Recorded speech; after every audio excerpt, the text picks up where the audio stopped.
உங்களுக்கு ஒன்று தெரியுமா? நீங்கள் நல்லா இருக்கணும். ஏன் தெரியுமா? அப்போ தான் நீங்கள் உங்களை நம்பி இருக்கவங்கள பார்த்துக்க முடியும். நீங்களே உங்கள் உடம்பை டேக் கேர் பண்ணலன்னா நீங்கள் மற்றவங்கள எப்படி டேக் கேர் பண்ணுவீங்க? ஸோ உங்கள் உடம்பை நீங்கள் பார்த்துக்குங்க.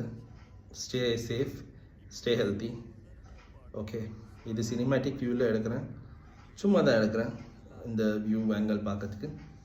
அண்ட் உங்கள் ஹெல்த் சீரியஸ்லி ரொம்ப இம்பார்ட்டன்ட். நம்ம ரெஸ்பான்சிபிலிட்டி வர வரைக்கும் நம்மள டேக் கேர் பண்ணிக்க மாட்டோம். ரெஸ்பான்சிபிலிட்டி வந்த பிறகு அதுக்கு பின்னாடி ரொம்ப போயிடுவோம். ஸோ நம்ம health, morning breakfast, afternoon lunch, evening snacks and night dinner ப்ராப்பராக எடுத்தால் தான் நம்ம ஹெல்த் நம்ம கண்ட்ரோலில் இருக்குது. நல்லதாக சாப்பிடுங்க. ஓகே, அப்பப்போ ஓகே தான். And take care of yourself. அதுதான் ரொம்ப இம்பார்ட்டன்ட். அதுதான் உங்களுக்கு சொல்கிறேன். Have a great day guys. Bye.